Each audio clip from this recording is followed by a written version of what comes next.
is Trump's reckoning? The immutable truth. Even he can't bullshit, deny, duck, obfuscate, seduce, post-truth and slither away from? Ever since he rose to power, I've been waiting for the president to break a taboo strong enough for most Americans to turn away from him. It turns out it wasn't sexism, or swear words, or loving Putin, or callousness, or corruption, or teasing the disabled. But in the aftermath of the killing of George Floyd, Trump seems to have missed some moment of ritual repentance that American leaders are expected to perform whenever the American original sin of slavery rears its head. They may just be mantras about unity and guilt, but by not repeating them with enough conviction, Trump seems to have desecrated something essential in the American religion. His support is bleeding, he's even losing evangelicals. Trump's relationship with truth and justice and taboo has always reminded me of the final scenes in Don Giovanni, aka Don Juan, or the Trickster Seville, never more so than at the moment. By the end of the story, the serial seducer has run out of lies and lines. The graveyard statue of a dead judge, the commendator, who the Don has killed and whose grave he desecrated, comes to life and approaches with steps as steady as a death march to deliver justice. "I have come," bellows the statue in a bass from beyond the grave. "Are you prepared?" Over the past week, Lindborn has been showing online performances of Mozart's Don Giovanni. I found myself switching between the protests in America, with their mix of the horrifying and heartwarming, and the opera, which flips between terror and farce. You never know how you are meant to feel with each new scene. And just as the protests are reaching their crescendo with the pulling down of statues, so the opera finishes with the statue leaving its flint to take revenge on Don Giovanni. Trump's opponents have long wanted a commendator to turn up and deliver some truth and justice. One hope was Robert Mueller, of the Mueller investigation. Remember those heroic, macho photos of the former FBI chief in military uniform that circulated around Facebook feeds? Here was the real man who would take down Don Trump by uncovering his covert collusion with the Kremlin to seduce the American electorate, but when he arrived, he fell apart. Watching Mueller's congressional testimony was painful. Instead of a fearful bass, he had a high-pitched, reedy voice. His grasp of the facts was not an icy death grip but clammy and nervous, his conclusions uncertain. Then came the virus. The virus brings death, the only thing that is ever certain. Reality becomes undeniable at the point of our obliteration. But Trump even tried to find a way to avoid that reality. His supporters questioned the numbers of those killed by the virus. Even these cold, hard facts, they claimed, are ambiguous. It's an ambiguity amplified by the fractured American media landscape, where there's one demonic Donald Trump on CNN and MSNBC, and another heroic one on Fox, and a myriad more on social media. Here, too, Trump mirrors the Don. There are some who see the operatic Don as a sociopath who uses the excuse of freedom to run amok, manipulating his victims by first promising them the instant gratification of all their desires, and especially those of poor peasant wenches, then heartlessly tossing them aside to satisfy his own. He invites guests to his Mar-a-Lago-like palace, where he sings toasts to freedom while planning to take a bride's virginity, just for the sake, it seems, of getting one over on her groom.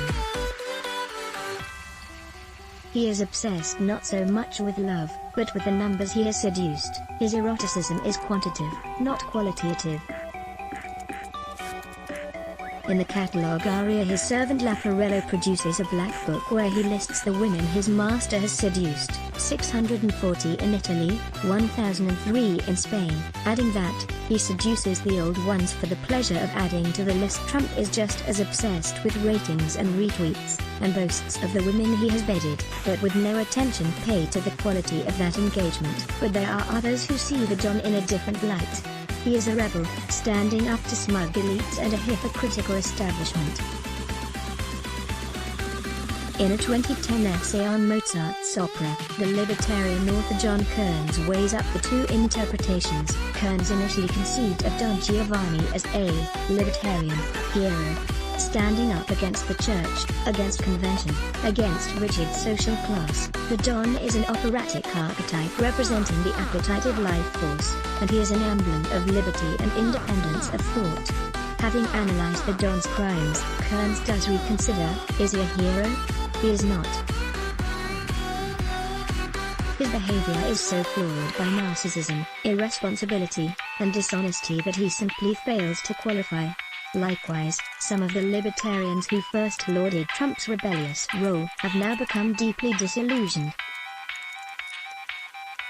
But for so many other of his supporters, the president remains a hero, exploding through the limitations of the po-faced establishment.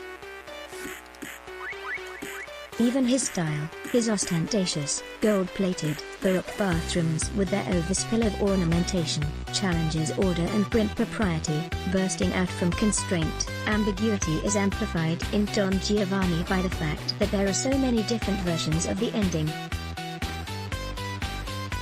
The original 1630 tale, The Trickster of Seville by Tirso de Molina, was very much a morality tale, about how a society that depends on conscience has no defense against a sociopath who has none. In this tradition, the Don, when confronted with the commendator, goes down humiliated, begging for mercy. In other versions of the story, Don Giovanni is more defiant. When the commendator tells him to repent, he refuses to renounce his own behavior. There are even different versions of the opera. The original Mozart one had a chorus at the end delivering the moral of the story. Romantic reinterpretations in the 19th century cut the moralizing ending. There is a CNN Don Giovanni and a Fox Don Giovanni, just as there is a Breitbart Trump and an MSNBC Trump.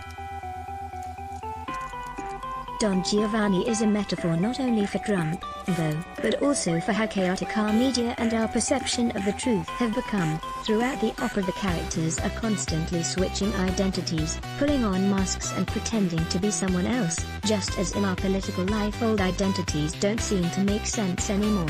What on earth is a conservative these days, or the West? Trump's talent, and it is a sort of talent, has been to fill that void. His is a world of simple but brutally effective binaries.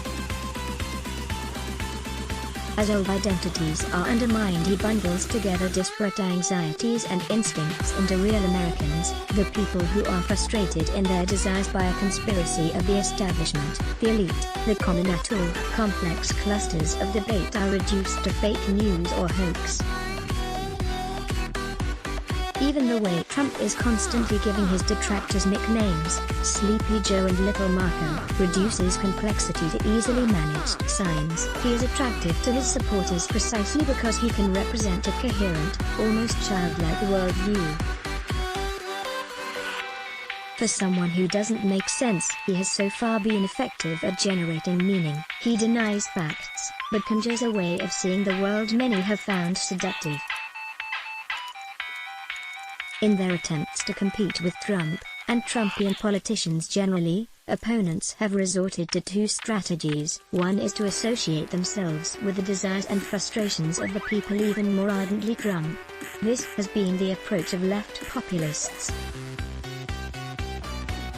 The problem is that to be effective as a strategy, populism has to be agnostic about being left or right. It just adopts any seduction that works for any voter. Struggle to find political metaphors for election-winning populists like Trump because they can be libertarians to one audience while showering subsidies on another. Embrace a Jewish modern Orthodox son-in-law while peddling anti-Semitic tropes about George Soros. A real populist sleeps with everyone. The Don even dresses in his servant's clothes when he thinks a more humble look will pull a maid. The other strategy has been to take the side of order, the status quo, against Trump, to play the commendator to his Don Giovanni. The problem with this is that you are still playing inside the metaphor set up by Trump. You might win one election that way, but you haven't dealt with the whole logic of thinking. The status quo marks the space in which a Don can flourish. As Mikhail Bakhtin, the great Soviet literary critic, argued in his analysis of Pushkin's short play about the last days of Don Giovanni, the stone guest, Don Giovanni and the Commendator are actually two sides of the same character, two interrelated poles. And that means Trump can just as easily become the Commendator too, as he is trying desperately to be now by defining himself as the president of law and order standing up to the mob. In order to truly undermine Trump, one has to undermine the structure of his metaphors, the seductive binaries through which he has built his world.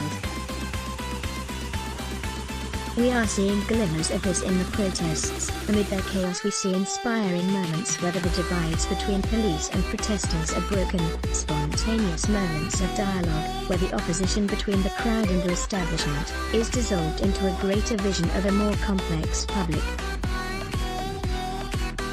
Trump's metaphors are helpless in the face of a communication that jettisons the very structure of his binary thinking.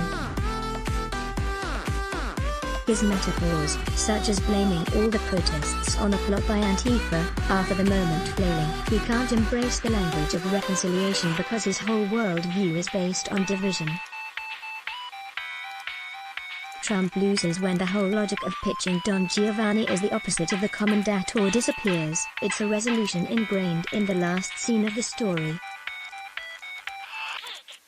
As the Commendator grasps the Don's hand, the floor gives way beneath them, both are pulled together into hell, and the stage is left empty. Let's block ads. Why? Show your love for him.